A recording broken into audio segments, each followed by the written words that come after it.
Dev layoffs, RTO stole your job. Welcome to Startup Hack. I'm Spencer Thomason, and here at Startup Hack, we love to train software developers and build custom software solutions. So I do a lot of work as a fractional CTO. With over a decade of executive leadership and a solid 25 years in software development, I've mastered the art of transforming technology teams and products. So I got this email from exec threads, which I want to dig into today because I think RTO is stealing some jobs out there. But let's dive into this topic today and let's talk about it.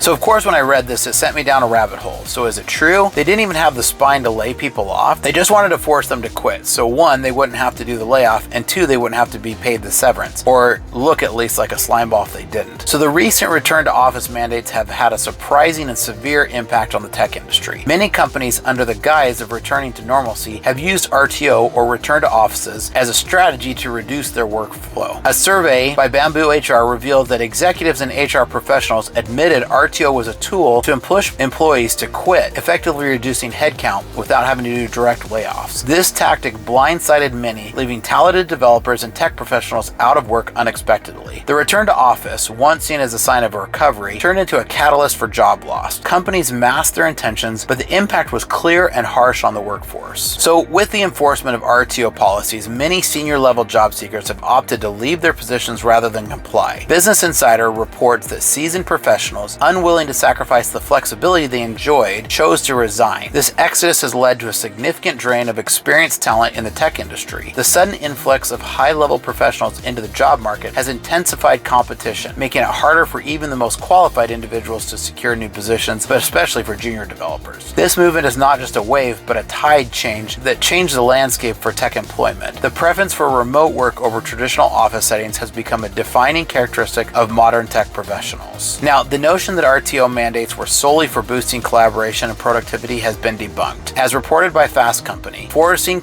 employees back into the office is risky and often counterproductive. Instead, many companies have used it as a strategic move to thin out their workforce. This strategy allows them to sidestep severance packages and avoid the negative PR associated with mass layoffs. The hidden agenda behind RTO is now evident, as it served more as a corporate maneuver than a genuine attempt to restore office culture. This revelation has left a sour taste in the mouth of many tech employees who feel betrayed by their employers. Now, the force to return to office has fundamentally altered workplace dynamics. According to Fortune, many employees who enjoyed the benefits of remote work found the abrupt transition back to the office jarring. This shift has led to a decrease in morale and productivity, as employees struggle to readjust to a rigid work environment. The flexibility that once fostered creativity and innovation has been replaced by structured routine that stifles the very qualities. The dissatisfaction among workers has only grown as they yearn for autonomy that they once had. The disconnect between employee needs and corporate strategies has never been more pronounced than in discussion on RTOs. Now, the turbulence in the job market caused by RTO policies cannot be understated. The Quartz report highlights how forced returns have led to a wave of resignations, creating a volatile job market. This volatility is further exacerbated by the layoffs that often follow these resignations. Companies are now facing the dual challenge of managing a shrinking workforce while also dealing with the fallout of their RTO policies. The instability in the job market is a direct consequence of these mandates, affecting not just the tech industry, but the economy as a whole. The repercussions are wide-ranging and will be felt for years. Now, corporations have justified RTO by citing benefits such as improved collaboration and stronger company culture. However, the reality for employees has been starkly different. Research by IWG shows that many workers feel absent and disconnected in the workplace, and undermining the very goal RTO aims to achieve. The gap between corporate justifications and employee realities has never been wider. This disconnect has led to widespread dissatisfaction and a sense of alienation among employees. The promise of a better work environment through RTO has proven to be an empty one for many in the tech sector. Now, the psychological impact of RTO mandates on employees has been profound. The sudden change from remote work to office life has caused significant stress and anxiety for many. This psychological toll has been compounded by the fear of job insecurity and the constant threat of layoffs. Employees are not just dealing with the physical return to the office, but also with the mental strain that comes with it. The long-term effects of this stress are likely to manifest in decreased productivity and increased burnout. Companies need to address these issues if they hope to maintain a healthy and motivated workforce. Now, despite the current push for RTO, the future of remote work remains promising. Many tech professionals believe that the benefit of remote work far outweighs the drawbacks. The flexibility, increased productivity, and better work-life balance are too significant to ignore. As the job market stabilizes, it's likely that more companies will adopt hybrid models to attract and retain top talent. The push push for remote work is not just a trend, but a fundamental shift in how we approach employment. The future of work is flexible, and companies that recognize this will be better positioned for success. Now, the current job market turmoil is temporary, and recovery is on the horizon. Analysts predict that the tech job market will start to rebound in the fall of 2024, with significant growth expected in 2025. The demand for tech talent remains high, and as companies adjust to new working norms, opportunities will increase. The resilience of the tech industry has been proven time and again, and this period is no different. The key for job seekers is to stay adaptable and continue honing their skills. The future is bright for those who are prepared for the next wave of opportunities. Now, the tech industry is known for its adaptability and innovation. As we navigate through these challenging times, it's crucial to stay flexible and open to new opportunities. The RTO mandates and the subsequent layoffs are a setback, but they also present a chance to redefine how we work. Embracing remote work, hybrid models, and new technologies will be essential for future success. The ability to adapt will not only help individuals, but also strengthen the industry as a whole. The new normal is here, and those who embrace it will